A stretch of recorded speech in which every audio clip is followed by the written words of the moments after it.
मेरे रघुनाथ जी सहज है। कहो मेरे रघुनाथ अविनाशी। 87,000 वर्ष बाद बाबा समाधि से जगे, राम नाम का स्मरण किया, मां समझ गई, बाबा जग गए, जाकर बंदन किया है। बाबा ने मां को सन्मुख बिठाया है। यहां स्वरूप दिखाई दे रहा है शंकर जी का। कहिए कहिए, यहां शंकर जी दिखाई, हाँ रात्रि में पाएंगे हम बिना मुख शंकर आसन दे। बाबा ने सन्मुख बिठाया। क्यों? वाम भाग में बैठने का अधिकार मां समाप्त कर चुकी हैं।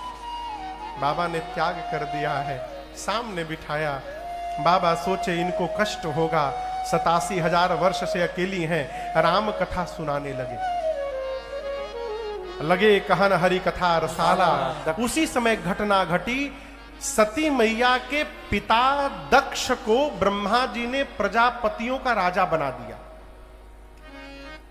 शंकर भगवान के ससुर जी को ब्रह्मा जी ने बहुत बड़ा पोस्ट दे दिया। और एक बात समझिएगा, अधिकार मिलने के साथ केवल अधिकार नहीं आता, एक वस्तु का और आगमन होता है। पता है क्या? अभिमान आवत है। अभिमान, अधिकार ही अभिमान को ले आता है। बुरा न मानिएगा, जब तक इलेक्शन नहीं होता है, जैसे इलेक्शन पूरा हुआ, ये क्या है? अभिमान। गोस्वामी जी तो थोड़ा कठोर हो गए, नहीं को असब जनमा जग माही, प्रभुता पाई जाहि मद नाही। लेकिन माई बाप एक निवेदन करूं, ये बिल्कुल आवश्यक नहीं है कि सबको अभिमान हो जाएगा। जो अपनी उपलब्धि को, और आपको सुनकर आश्चर्य होगा, ये दक्ष अपने दामाद भगवान शिव जी को ही अपना शत्रु मानते हैं। वो क्यों? एक बार ब्रह्मा जी के सभा में शंकर जी ने उनको प्रणाम नहीं किया। बस बाबा राम जी के ध्यान में लगे तो उनको पता ही नहीं चला मेरे ससुर जी कब आए। और जीव इतना अद्भुत, 100 में से 99 लोग प्रणाम कर दे तो उसको 99 नहीं दिखाई देता, उसको वो एक आदमी दिखाई पड़ता। अच्छा हम आए, आप खड़े नहीं हुए। उसी दिन से शंकर जी को शत्रु मान लिए।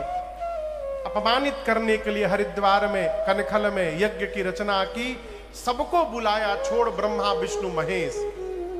मैया को पता चला तो मैया ने कहा, प्रभु पिता के घर में उत्सव है, यदि आज्ञा हो तो मैं भी हो आऊं। बाबा ने कहा, देवी आपने अच्छी बात कही, लेकिन मैं कुछ कहूं, आपका जाना अनुचित होगा। क्यों? आपके पिताजी ने बुलाया नहीं हम लोगों को। बाबा ने फिर मनाया, समझाया, माई नहीं मानी तो अपने मुख्य गणों को साथ में लगाकर बाबा ने विदा किया कर दिया। विदा कीन त्रिपुरारी। सती मैया पिता के घर गई। आप कल्पना करिए, मां अपने मैके जा रही हैं। माताएं मैके जाती हैं तो कितनी प्रसन्न होती हैं। तो गई, लेकिन आपको बताऊं किसी ने उनकी ओर देखा तक नहीं, छोड़ केवल उनकी मां को। मां ने दौड़कर बेटी को हृदय से लगाया। सती मैया ने अनुमति लेकर जाकर यज्ञ मंडप की परिक्रमा लगाई मां ने। और परिक्रमा लगाते सती मां ने देखा कि यज्ञ मंडप में सभी देवताओं का आवाहन करके स्थान बनाया गया है, छोड़ मेरे पति को। मां सोची, जिस यज्ञ में रुद्र का स्थान न हो वो यज्ञ हो ही नहीं सकता। पिता के घर में पति का अपमान मां सती बर्दाश्त नहीं कर पाई। पिता और पति के विचार का अंतर स्पष्ट दिखाई दे रहा था। मां का पूरा शरीर क्रोध में भड़क उठा। मां दबक पड़ी। मां ने कहा, हे देवगण, इस मंडप में बैठे मुनिगण ध्यान से सुनिएगा। आप में से जिसने बैठकर अपनी जिह्वा से मेरे पति की निंदा की है, अथवा जो बैठकर कान से उसको श्रवण मात्र किया है, आप सबको दंड मिलेगा। आज मर्यादा कहती है, जिस सभा में भगवान शंकर की, भगवान श्री हरि की और संत जन की निंदा हो रही हो, यदि अपने भुजाओं में शक्ति है, निंदा करने वाले की जीवा उसी क्षण काट दो। यदि शक्ति नहीं है तो कान बंद करके सभा से चले जाओ। मेरे पति केवल मेरे पति नहीं है, शंकर जगत के पिता हैं, और आज इस मंदमती मेरे पिता ने मेरे पति का अपमान किया है। आज के बाद मैं इसकी बेटी के रूप में जीवित नहीं रहूंगी। इतना कह के सती मैया ने दाहिने पांव के अंगुष्ठ से शरीर में योगाग्नि को प्रज्वलित कराकर और मां ने भरी सभा के सामने अपने आप को जला करके भस्म कर दिया। मां का पूरा शरीर योगाग्नि में दहक उठा हो। नारद जी ने जाकर भगवान शिव को बताया। बाबा कुपित हो गए। जटा से केश निकालकर शंकर जी ने धरती पर पटका। वीरभद्र प्रकट हुए। कुपित करके वीरभद्र को बाबा ने भेजा है। वीरभद्र गए, यज्ञ की आचार्य की दाढ़ी नोच ली, किसी का पांव तोड़ा, किसी का हाथ तोड़ा।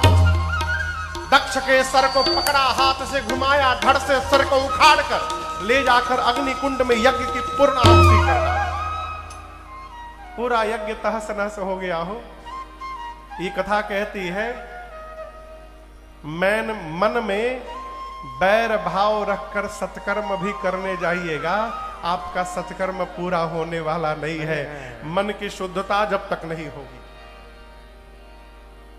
बाद में भगवान शंकर को बुलाकर यज्ञ की रक्षा कराई गई।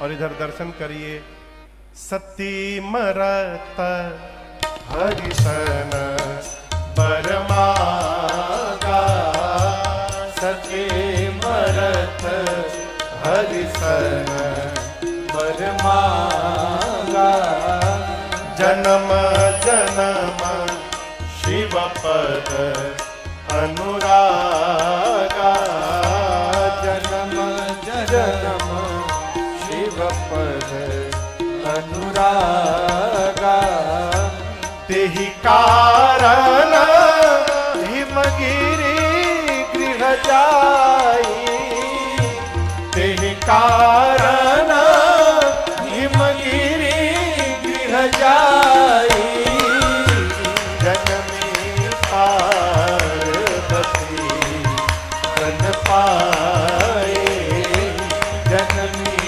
पार्वती तन पाए, जननी पार्वती तन पाए, जननी पार्वती तन पाए। सती मैया मरने से पहले ठीक राम जी से वरदान मांगते हैं, प्रभु अगले जन्म में भी मुझे बाबा के ही चरणों की दासी बनाइएगा। और इसी वरदान के कारण सती मैया का अगला जन्म महाराज हिमांचल के घर में पार्वती मैया के रूप में होता है। आइए एक बार भाव और श्रद्धा के साथ पूरा पंडाल पूरी ऊर्जा के साथ कहेगा, बोलिए पार्वती मैया की जय। मां का अवतार हुआ। हिमांचल के घर में नारद जी महाराज पहुंचे हिमांचल जी के पास। हिमांचल जी ने उनका स्वागत किया, पांव पखारा, पार्वती जी को बुला करके प्रणाम करवाया और कहा, मुनिवर आप तो त्रिकालदर्शी हैं, मेरी बिटिया की हाथ की रेखा देखिए तो इसमें क्या दोष गुण लिखा है। नारद जी पार्वती जी का हाथ लिए, बोले महाराज आपकी बेटी समस्त सद्गुणों की खान है, इनका नाम उमा अंबिका भवानी होगा।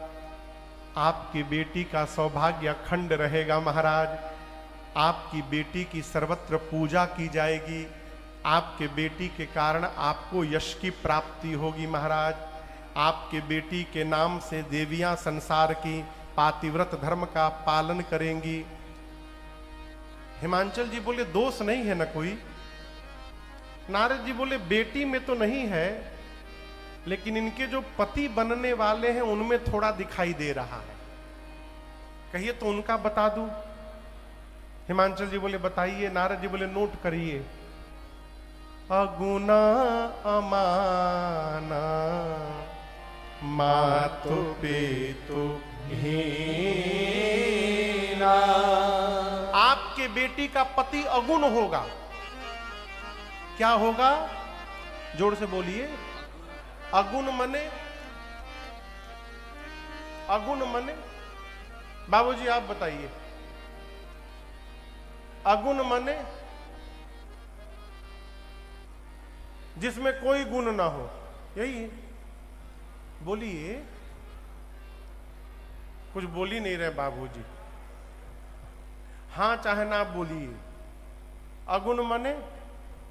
कैमरा रहुए पर लागल बा। आनंद बाबू आप बताओ। बाबूजी डरे नहीं बोल रहे, कहीं फंस गए तो। अगुण मने जिसमें कोई गुण ना हो। आप जो बोले ना यही हिमांचल भी समझे, लेकिन ये है नहीं। नारद जी कहना चाहते हैं आपके बेटी का पति अगुण होगा, यानी सत रज तम से परे होगा, त्रिगुणातीत। हिमांचल समझ गए उसमें कोई गुण नहीं होगा। नारद जी बोले आपके बेटी का पति अमान होगा, यानी मान सम्मान से परे। हिमांचल जी समझ गए उसका कोई मान सम्मान नहीं करेगा। नारद जी बोले आपके बेटी के माता पिता, आपके बेटी के पति के माता पिता नहीं है। हिमांचल जी पूछे कब मरे? बोले मरे नहीं थे ही नहीं, रहेंगे तब न मरेंगे, वो तो थे ही नहीं, बिना माई बाप के हैं। हिमांचल जी बोले महाराज आप क्या क्या बोल रहे हैं? नारद जी बोले असली तो अब भी नहीं बताया हूं मैं। बोले अब क्या बचा है? जोगी जटिल अकाम मन नागन अमंगल रे स्वामी यही कहानी परिहत हसी। आपके बेटी का पति जोगी होगा महाराज, जोगी। परानुपुर के लोग जोगी देखे हैं? जोगी कैसन होते हैं जोगी? हमारे यहां जोगी आवत है गेरुआ रंग के कपड़ा पहन के सरकार, हाँ गले में सिर पर पगड़ी लगा के गेरुआ रंग का, और हाथ में सरकार सारंगी लेकर सवेरे सवेरे आहो मोरे रामा यही रहिया पियवा मोर गईलन हो। सवेरे सवेरे सारंगी बजाते हैं, पूरा गांव गांव घूमते हैं। आप कल्पना करिए आप अपनी लड़की की शादी तय करने गए लड़के के घर, दरवाजे पर बैठ के लड़के के पिता से सब लेन देन फाइनल हो गया, और तब आप कहें कि एक बार बाबू को बुला दीजिए हम एक बार देख ले। बाबू को भीतर से बुलाया गया, बाबू जोगी बनले सारंगी बजावत भीतर से बाहर निकले। आप शादी की बात करिएगा तुरंत भागिएगा वहां से।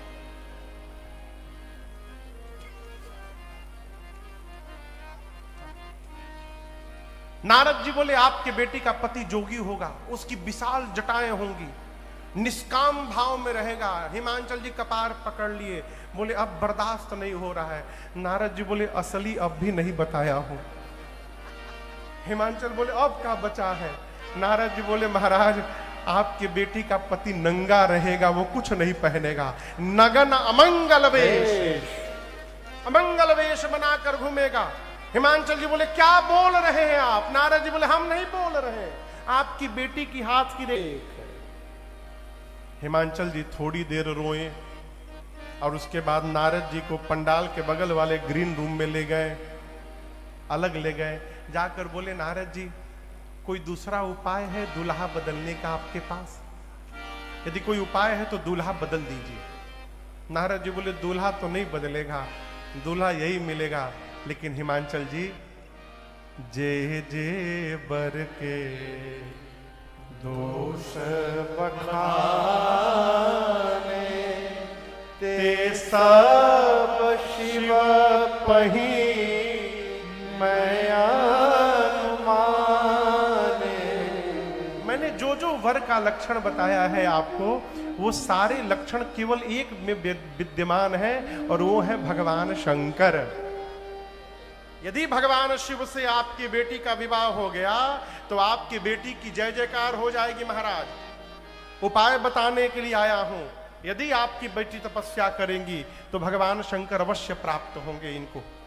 पार्वती मैया सुनी और थोड़ी सी अवस्था में, छोटी अवस्था में, अगले दिन पुरधरी उमा प्राणपति चरना, जाय विपिन लागे तप करना, जाय विपिन लागे तजेऊ सब भोई न भवानी, नेक धीर मुनि ज्ञानी, भय अनेक धीर मुनि ज्ञानी। आका किया, आपकी मनोकामना पूरी हो गई। पिताजी बुलाने आए तो घर लौटिएगा, सप्तऋषि मिल जाएं, हमारे वचनों को सत्य समझिएगा।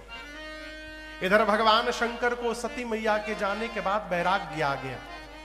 कैलाश से निकल पड़े, कहीं कथा होती बैठकर कथा सुनते, कहीं श्रोता मिल जाते तो कथा सुनाते। इसी प्रेम को देखकर एक दिन रघुनाथ जी प्रकट हो गए। शंकर जी बोले आज्ञा करिए नाथ। राम जी ने बोला आप जाकर पार्वती जी से विवाह कर लीजिए। जाई विवाह शैल जही यह मोहि मांगे दे। अब यहां एक बड़ी अद्भुत बात मैं आपसे निवेदन करूं, मांग रहे हैं भगवान, दो ही बार मांगे हैं, या तो श्रृंगवेरपुर की धरती पर केवट भैया से हाथ फैलाकर मांगे हैं, अथवा भगवान शंकर से मांग रहे हैं। जाई विवाह शैल जही यह मोहि मांगे दे। मैं मांग रहा हूं आपसे बाबा, आप जाकर पार्वती जी से विवाह करिए। क्यों मांगे शंकर राम जी? राम जी आदेश भी दे सकते थे, क्योंकि शंकर जी राम जी को अपना स्वामी मानते हैं। मांगे क्यों बाबू? इसका कारण है, राम जी यहां कहना चाहते हैं संसार की समस्त आशाओं का त्याग करके केवल मेरे भरोसे हो जाए, उसके लिए यदि मुझे कहीं हाथ भी फैलाना पड़े तो मैं पीछे नहीं हट सकता हूं, उसके लिए मैं हाथ भी फैला सकता हूं। सती जी ने मरते समय की इस यह मोहि मांगे दे। राम जी शंकर जी ने कहा प्रभु उचित तो नहीं है, लेकिन आपकी आज्ञा सिरोधार्य है। राम जी अंतर ध्यान हुए और इसके बाद बाबा ने सप्तऋषियों को भेजा पार्वती जी की निष्ठा जानने के लिए। क्या जानने के लिए? ये कथा कहती है अपने भगवान के प्रति निष्ठा रहिए। जो भी आपके इष्ट हैं, राम जी को मानते हैं तो राम जी के प्रति निष्ठा रखिए। आपको सुनकर आश्चर्य होगा, गोस्वामी तुलसीदास जी महाराज श्रीधाम वृंदावन गए तो वहां एक भगवान कृष्ण के मंदिर में गए तो पुजारी जी ने कहा कि दंडवत करिए। गोस्वामी जी बस ऐसे प्रणाम किए। पुजारी जी बोले आप तो भक्त हैं, दंडवत करिए। गोस्वामी जी बोले तुलसी मस्तक तबे झुके जब धनुष बाण हो हाथ। जब तक मैं धनुष बाण नहीं देखता मैं दंडवत नहीं करता हूं। और आपको सुनकर आश्चर्य होगा, जैसे गोस्वामी जी ने बात कही भगवान कृष्ण की मूर्ति में बंसी गायब हो गया और भगवान कृष्ण धनुष बाण लेकर प्रकट हो गए वहां पर, और गोस्वामी जी ने उनको दंडवत किया। प्रकार आज भी वृंदावन के उस मंदिर में कन्हैया बंसी लेके नहीं खड़े हैं, धनुष बाण लेके खड़े हैं। ये क्या है? निष्ठा। निष्ठ रहिए।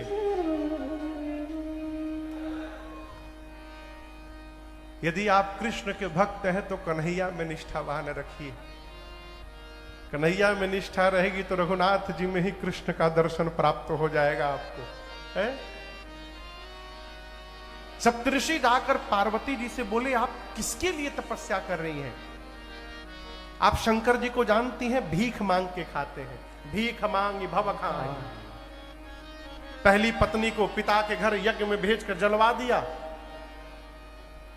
उनके पास न घर है न द्वार है, कहां रहिएगा? उनमें बहुत ही दोष हैं। क्या क्या खाते हैं आप सोच नहीं सकती। हम आपके लिए बहुत सुंदर दूल्हा लेकर आए हैं, विष्णु भगवान। यदि आप हाँ कहिए तो हम आपकी शादी उनसे करवा देंगे। श्रीपति हैं, बैकुंठाधिपति हैं, दूषण रहित सकल गुण राशि। कहिए तो उनसे विवाह करवा दे आपका। पार्वती जी बोली आप आने में लेट कर दिए हैं, विलंब कर दिए। मुनि पूछे क्यों? मां ने कहा लगन इनसे हम लगा बैठे, अब जो होगा देखा जाएगा। लगन इनसे लगा बैठे, जो होगा देखा जाएगा। लगन इनसे लगा बैठे, जो होगा देखा जाएगा। लगन से लगा बैठे, जो होगा देखा जाएगा।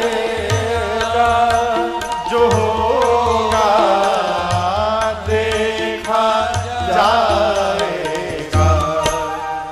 इन्हें अपना, इन्हें अपना, इन्हें अपना बना बैठे, जो होगा देखा जाएगा। इन्हें अपना बना बैठे, जो होगा देखा जाएगा।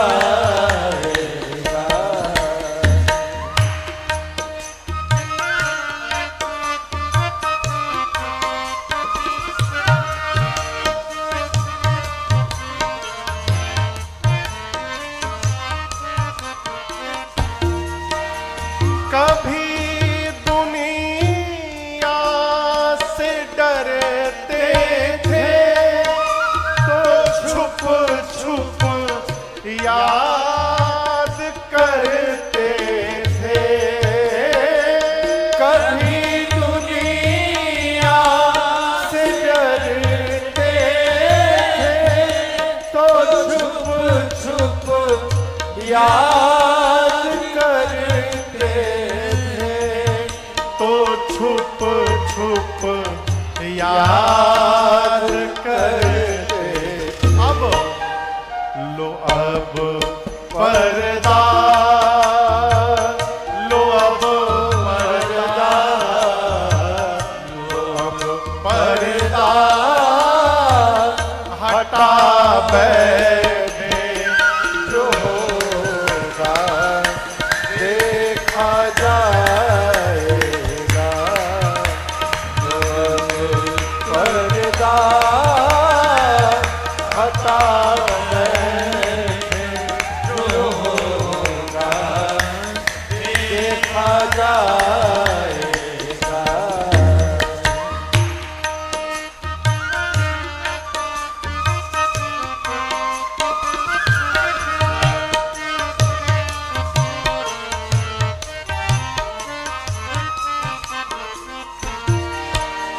कभी डर था कि ये दुनिया हमें बदनाम कर देगी। कभी डर था कि ये दुनिया हमें बदनाम कर देगी। हमें बदनाम कर देगी। शर्म हम बेच खा बैठे, शर्म हम बेच खा बैठे, जो होगा देखा जाएगा। जाएगा, जो होगा देखा जाएगा।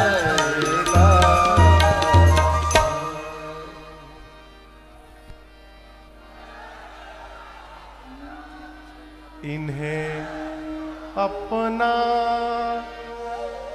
हम बना बैठे, जो होगा देखा जाएगा। मां पार्वती की निष्ठा देखकर मुनि गदगद हो गए। जय जयकार करके जाकर भगवान शंकर को जब बताएं, बाबा इतने आनंद में आए कि फिर समाधि में चले गए। पिछली बार गए थे तो कितने दिन में लौटे थे? बोलिए 87,000 वर्ष बाद फिर गए। अब कब रिटर्न आएंगे किसी को नहीं मालूम। इसी बीच एक दैत्य ने जन्म लिया जिसका नाम था ताड़कासुर। क्या नाम था? आपका नहीं, दैत्य का पूछ रहे हैं। हाँ, ताड़कासुर। तपस्या करके ब्रह्मा जी से वरदान लिया। पहले तो बोला कि हम मरे नहीं। ब्रह्मा जी बोले impossible, you have to die. मरना तो पड़ेगा बेटा, कुछ और मांगो। दिमाग लगाया, क्या मांगूंगा कि नहीं मरना पड़े। गुरु चेला काम मांगे कि नहीं मरना पड़े। सोचा शंकर जी समाधि में है, कब लौटेंगे किसी को नहीं पता। आ भी गए तो उनकी पत्नी है नहीं, पत्नी है नहीं तो बेटा कैसे होगा। वरदान मांगा, शंकर जी के तेज से जो संतान जन्म ले वही मुझे मारे। न लड़का होगा न मैं मरूंगा, अमर हो गया। वरदान पाकर देवताओं को लगा त्रास देने। ब्रह्मा जी के पास इंद्र पहुंचे। जाकर इंद्र बोले, कौन सा वरदान दे दिया है आपने, मर ही नहीं रहा है। ब्रह्मा जी बोले, ऐसे नाम हुई, इसने ऐसा ऐसा वरदान लिया है मेरे से। इंद्र बोले, फिर तो मर भया। ब्रह्मा जी बोले, अवश्य मरेगा। कन्या विवाह के लिए तैयार है, आप लोग केवल दूल्हे को तैयार करिए। इंद्र बोले, ब्रह्मा जी ताड़कासुर तो बाद में मारेगा, जो उनको समाधि से जगाने जाएगा वो पहले मार डालेंगे उसको। ब्रह्मा जी बोले, आप लोग न जाइए, कामदेव को भेजिए। कामदेव का वाहन हुआ है। देव कार्य जानकर, कामदेव जानते हैं देव कार्य में प्राण भी चला गया, तो संत उस जीव की सतत प्रशंसा करते हैं। ब्रह्मलोक से कैलाश जाने में कामदेव को 48 मिनट लगा। कितना देर? 48। 2 दंड। और गोस्वामी जी कहते इस 48 मिनट में पूरी सृष्टि काम के वशीभूत हो गई। लेकिन कैलाश पर जाकर देखा, बाबा पर कोई प्रभाव नहीं पड़ा। क्रोध में आकर कामदेव आम के वृक्ष पर पत्तों के पीछे छिपकर अपने धनुष पर 5 बाण रखकर अनुसंधान करके बाबा के हृदय में उतार दिया। जैसे बाबा के हृदय में काम का बाण लगा, बाबा का नेत्र खुल गया।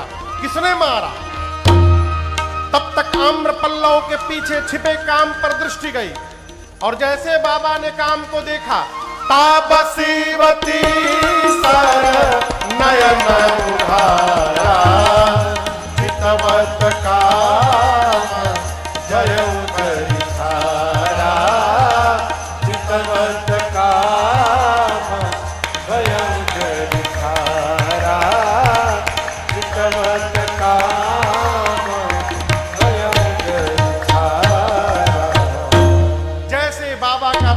नेत्र खुला, ज्ञान चक्षु के खुलते कामदेव उसी क्षण जल के भस्म हो गए। हाहाकार मच गया। निशाचर नाचने लगे, देवता डर गए। काम की पत्नी रति रोते रोते भगवान शंकर के पास गई। बाबा को दया आई। बाबा ने कहा, रति चिंता मत करो, अब ते रति तव नाथ कर होहि नाम अनंत। बिनु बपु व्यापहि सबहि पुनि, सुनु निज मिलन।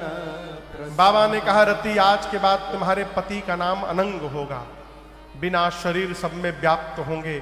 द्वापर में जब भगवान कृष्ण अवतार लेंगे, पृथ्वी